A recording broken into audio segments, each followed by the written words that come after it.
Bonjour et bienvenue sur la chaîne Monnaie Collector. Aujourd'hui, nous allons parler de 5 pièces modernes les plus rares jamais émises. Avant de commencer cette vidéo, n'oubliez pas de liker et de partager.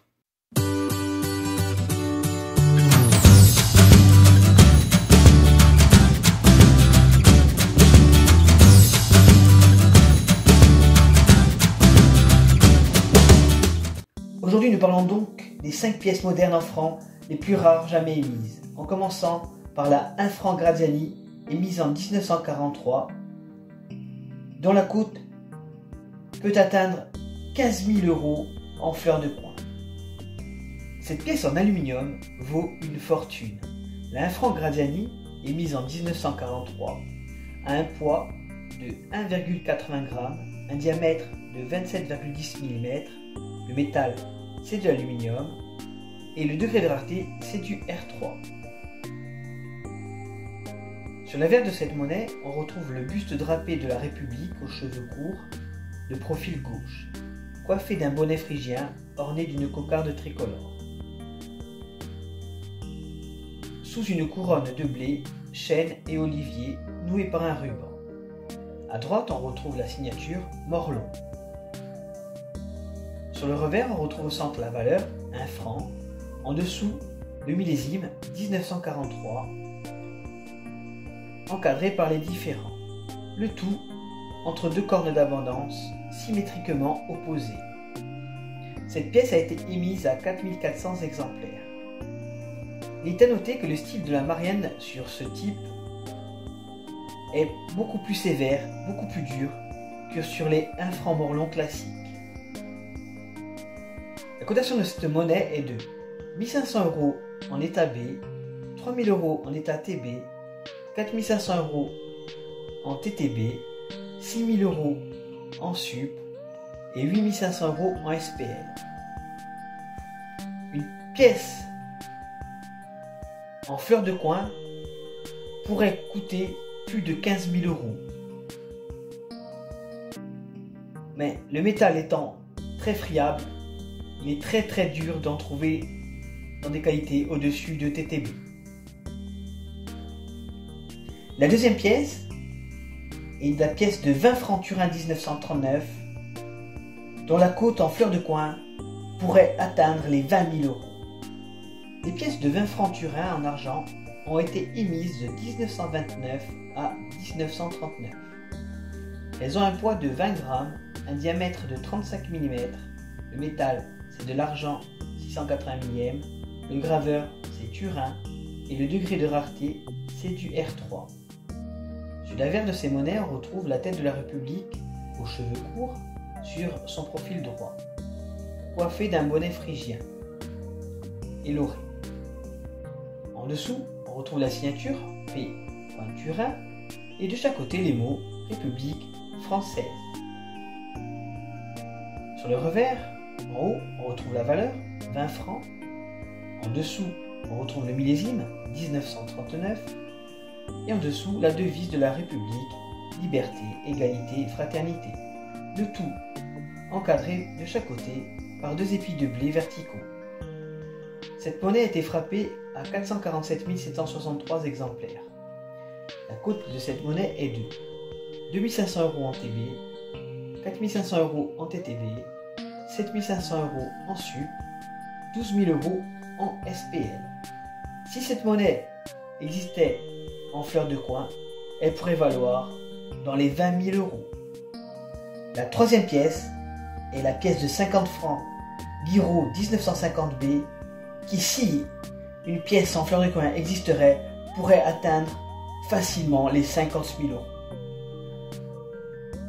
Les pièces de 50 francs Guiraud ont été émises de 1950 à 1958. Elles ont un poids de 8,14 g, un diamètre de 27 mm, le métal c'est du bronze alu, le graveur c'est Georges Guiraud et le degré de rareté c'est du R3. Sur l'avers de cette monnaie, on retrouve la tête de Marianne, de profil couronné d'une branche d'olivier, ornée d'une cocarde tricolore. Sur la droite, le long du listel, on retrouve la signature G. Guiraud. À gauche, on retrouve les mots République française. Sur le revers, sur la gauche, on retrouve un coq debout au-dessus d'une branche de laurier. À droite du coq, on retrouve la valeur, 50 francs. En dessous, le millésime, 1950, entouré par les différents. Et en dessous, on retrouve la lettre d'atelier B pour bonbon Roger. La cotation pour cette monnaie est de 3200 € en B, 7500 € en TB, 10 000 € en état sup. Elle pourrait atteindre les 50 000 € si on pourrait la trouver en fleur de coin. La quatrième pièce est la pièce de 5 francs Lavrillier nickel 1939, dont la cote en fleur de coin peut atteindre les 20 000 €. Les pièces de 5 francs Lavrillier en nickel ont été émises de 1933 à 1939. Elles ont un poids de 12 grammes, un diamètre de 31 mm, le métal c'est du nickel, le graveur c'est Lavrillier et le degré de rareté c'est du R3. Sur la revers de ces monnaies on retrouve la tête laurée de la République aux cheveux longs de profil. En dessous on retrouve la signature d'André Lavrillier, A. Lavrillier, autour les mots République française. Sur le revers de la monnaie, on retrouve au centre la valeur, 5 francs, en dessous le millésime, et au-dessus les initiales RF pour la République française. Le tout entouré d'une couronne de laurier ornée de 7 bagues. Cette monnaie a été frappée à 157 700 exemplaires. La cotation pour cette monnaie est de 1000 € en B, 1500 € en état TB, 2000 € en TTB, 3100 € en SUP et 7500 € en SPL. Une telle monnaie en fleur de coin pourrait valoir plus de 20 000 €.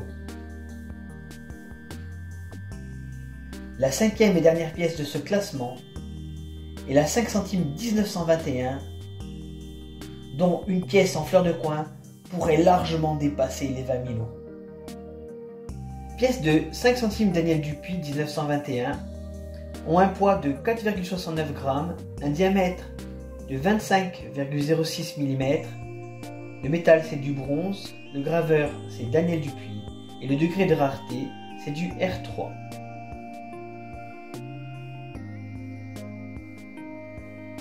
Sur la verre de ces monnaies, on retrouve le buste habillé de la République aux cheveux longs, de profil droit, portant un bonnet phrygien, maintenu par un ruban. Une branche d'olivier passe dans le ruban. En dessous, on retrouve la signature Daniel Dupuis et de chaque côté les mots République française. Sur le revers, on retrouve la République cuirassée d'apparat avec gorgone à l'égide, drapée, laurée et casquée. Assise à gauche sur un rocher, tenant dans sa main droite un étendard et de sa main gauche une branche d'olivier. À droite, on retrouve un enfant nu qui la regarde, tenant des épis de blé de la main droite et lui présentant un marteau et des pinces de la main gauche. En dessous, on retrouve le millésime 1921 et à droite la valeur 5 centimes. Le long de l'istelle, tout autour, on retrouve liberté, égalité, fraternité. Cette monnaie a été frappée à 141 751 exemplaires. La cotation pour cette monnaie est de 1800 € en état B, 2500 € en TB, 4500 € en TTB, 7000 € en état sup, 10 000 € en SPL. La cote pourrait atteindre 15 000 € en état fleur de coin, mais il est très dur de trouver une monnaie dans cet état vu la fragilité du bronze. J'espère que cette vidéo vous aura plu. N'oubliez pas de vous abonner et de liker cette vidéo. Je vous dis à bientôt sur Monnaie Collector et je vous souhaite une bonne journée.